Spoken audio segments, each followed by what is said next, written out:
Hello everyone, this video is a part 2, a continuation of previous video about humerus. Lower end of the humerus. Lower end of the humerus is expanded from side to side and consists of following structures. Capitulum is a lateral rounded convex projection that articulates with the head of the radius. Trochlea is a medial pulley-shaped structure, articulates with the trochlear notch of the ulna. Medial epicondyle is a prominent projection on the medial side of the lower end of the humerus. Lateral epicondyle is a prominent projection on the lateral side of the lower end of the humerus. Lateral supracondylar ridge is the sharp margin above lateral epicondyle of the humerus. Medial supracondylar ridge is the sharp margin above medial epicondyle of the humerus.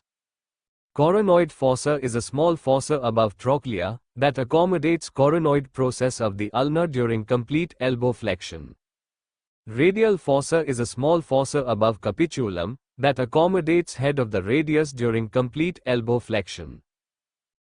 Olecranon fossa is a large, deep fossa on the posterior aspect above the trochlea that accommodates olecranon process of the ulna during complete elbow extension.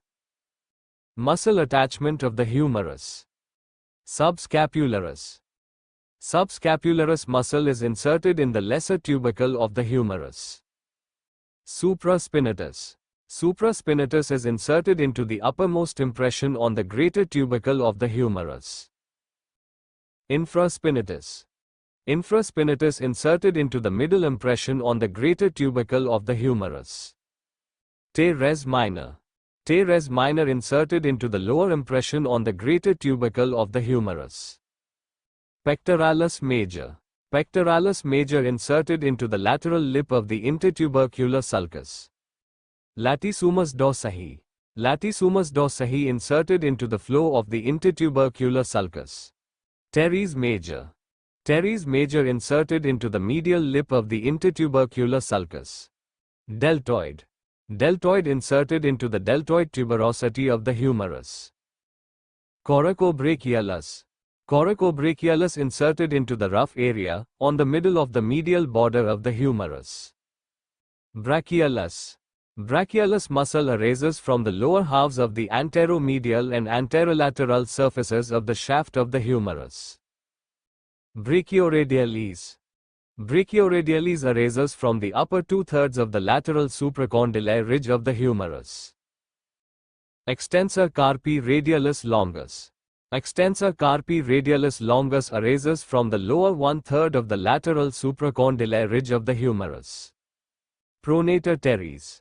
Humeral head of the pronator teres arises from the lower one-third of the medial supracondylar ridge of the humerus. Superficial flexor muscles of the forearm. Superficial flexor muscles of the forearm arises as a common flexor origin from the anterior aspect of the medial epicondyle of the humerus.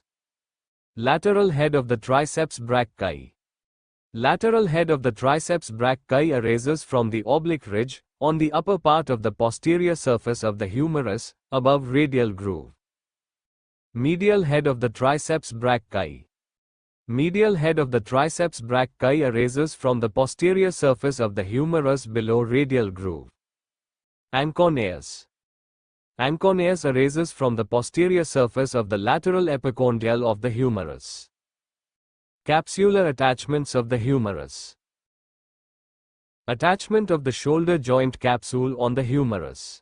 Fibrous capsule of the shoulder joint attaches to the anatomical neck of the humerus.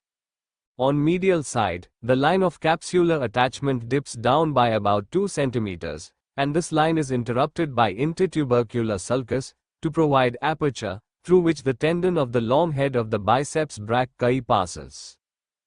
Attachment of the elbow joint capsule on the humerus. Fibrous capsule of the elbow joint attaches along a line that reaches the upper limits of the radial and coronoid fossa anteriorly and olecranon fossa posteriorly. Medially, the line of attachment passes between the medial epicondyle and the trochlea, and on lateral side, it passes between the lateral epicondyle and the capitulum.